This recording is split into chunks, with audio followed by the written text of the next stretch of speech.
חוויתם תחושה של ניתוק, ריחוף, תחושה ממש מוזרה של ניתוק מהמציאות או ניתוק מעצמכם, תחושה שקשה להסביר במילים ואתם ממש חוששים שזה יחזור, של מה אם עכשיו זה יחזור ויהיה לכם כל החיים וכל פעם, גם כשזה ייעלם זה יבוא שוב, ותצטרכו לחיות עם איזושהי נכות או מוגבלות כזו שתנהל לכם את החיים. זה הפחד של הרבה אנשים, והתשובה היא שלא, לא צריך לחיות עם זה עם איזושהי נכות ומוגבלות, וזה לא חייב לחזור. יש דברים שאפשר וחייב לעשות, כדי שבאמת תחושה הזו של הניתוק לא תחזור ולא תהיה, ונוכל לחזור באמת 100% לחיים הנורמליים והרגילים שלנו. אני הולכת להסביר בסרטון מה אפשר לעשות, וגם באמת מה צריך לעשות, כדי שזה לא יחזור וזה ייעלם. בואו נעשה פתיח קצר ונתחיל.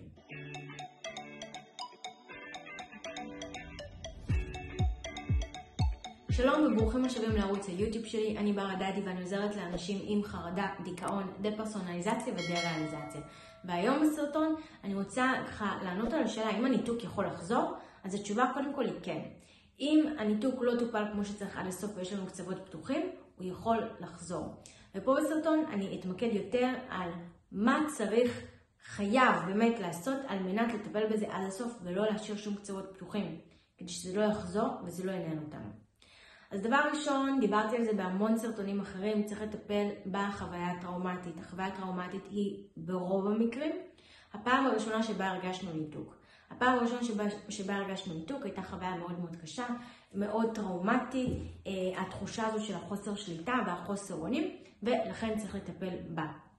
מכיוון שאם אנחנו לא נטפל בה, אז יש טריגרים שישארו לנו בתת מודע, שברגע שאנחנו נחשף לטריגרים האלה, מרצון או לא מרצון, זאת אומרת, סתם הלכנו ופתאום ראינו משהו והוא טריגר והתת מודע שלנו זיהה את זה, מה שיקרה זה שפשוט המוח יפעיל שוב את אותו מנגנון ואנחנו ניכנס ללופ הזה ושוב פעם הסרט הזה יחזור. ומניסיון שלי ככה עם אנשים שעבדתי איתם שבאו אולי לתהליך ועזרתי להם לצאת מזה, אלה שבאמת חוו את זה בפעם השנייה, זה היה קטסטרופה, זה היה הרבה יותר חריף מכיוון שבן אדם שזה נעלם לו ופתאום זה חוזר לו, הוא נמצא עם הפחד הזה של מה אם זה יחזור לי שוב ושוב ושוב, וכל החיים יהיה לי את זה וזה לא יוכל לעבור לי.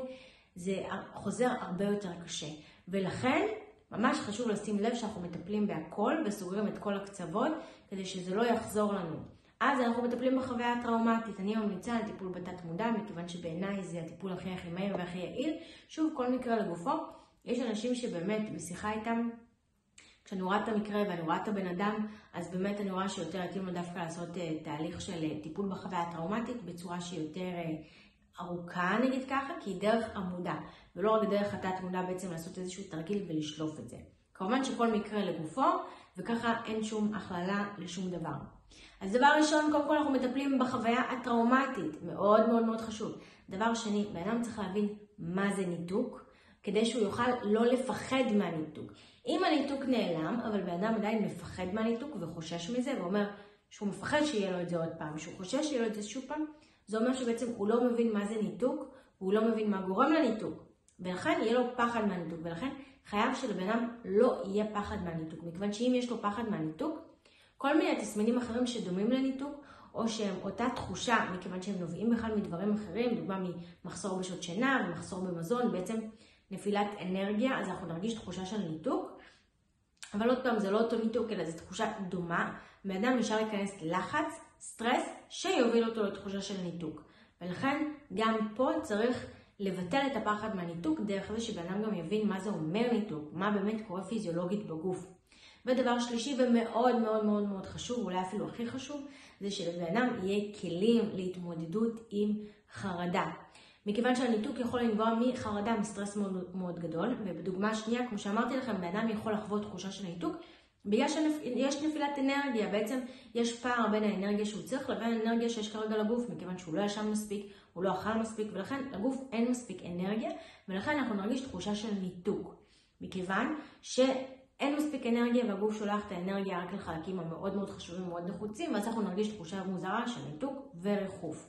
ואז מה שיקרה, בן אדם יילחץ מזה ויכניס את עצמו לסטרס ולתוך לופ של חרדה. ולכן חייב לבן אדם להיות כלים להתמודד עם לחץ, חרדה וסטרס. שהוא יודע איך להרגיע את עצמו. מכיוון שאחרי שהוא חווה את הניתוק, אז יש פה, והוא מפחד מהניתוק, יש פה איזושהי קרקע לא יציבה. ואנחנו מאוד מאוד נפחד שאנחנו מגיעים לזה עוד פעם. אוקיי? אז כל פעם שמשהו ככה יגע, זה יהיה כמו מוקש. כל פעם שמשהו נוגע בזה, בום, זה יכול להתפוצץ. אז חייב להיות לנו כלים איך אנחנו מרגיעים את עצמנו, ובעצם לוקחים שליטה על המוח שלנו ועל המחשבות. ולכן צריך להיות לבן אדם שלושת הדברים האלה בתהליך של טיפול שהוא טוב, שאנחנו לא רוצים שהוא יחזור על עצמו, אנחנו רוצים באמת לשים את הדבר הזה מאחורינו, אז לטפל בחוויה טראומטית, שלרוב זה הפעם הראשונה שהרגשנו מנותקים. לטפל, יכול להיות אגב עוד חוויות טראומטיות, שוב, כל מקרה לגופו, ככה אני נותנת מידע מאוד מאוד כללי פה, אחר כך אני באמת ממליצה לדבר על זה אחד על אחד, כדי באמת להבחן את המקרה בפני עצמו. זה אחד. 2, לא לפחד מהניתוק, להבין מה גורם לניתוק, כדי שאני יודע ממה להימנע, ובמידה ויש ניתוק, בעצם מה צריך לעשות. אם אני מבין פיזיולוגית ממה זה נגרם, אני גם יודע מה אני צריך לעשות על מנת למנוע מזה להישאר או למנוע מזה להגיע.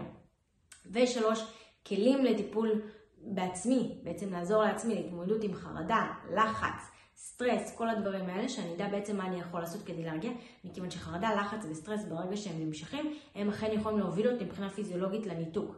אז שאני יודע מה אני יכול לעשות. זאת אומרת, עצם זה שאני מבין ממה נגרם הניתוק, ומה גורם לזה, ממה אני יכול להימנע, אני לא יכול להימנע מדברים שיכולים להלחיץ אותי, להכניס אותי לסטרס או לחרדה, ואם כבר הגעתי למצב של סטרס, לחץ וחרדה, אז אני צריך לדעת מה אני עושה, על מנת שאני לא אגיע לתחושה הזאת של הניתוק. אם אחד משלושת הדברים האלה לא יתקיים, אז זה לא ייפטר לגמרי.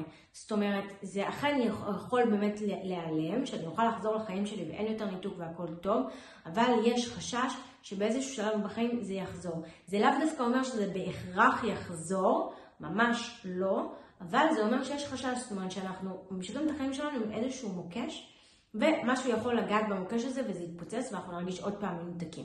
זה לא אומר שזה עכשיו ניתוק לכל החיים, זה אומר שצריך שוב פעם לטפל. לרוב זה לטפל מההתחלה, לפעמים לא, אבל ברוב המקרים באמת צריך לעשות תהליך טיפול מההתחלה, ובתהליך טיפול הזה צריך לשים לב שאנחנו מטפלים בשלושת הדברים האלה החשובים. כשאנחנו מטפלים בחוויה הטראומטית, גם הראשונה של תחילת הניתוק הראשון, וגם השנייה. ואנחנו בודקים האם יש בין לבין עוד חוויות טראומטיות, ואנחנו מטפלים בכולן.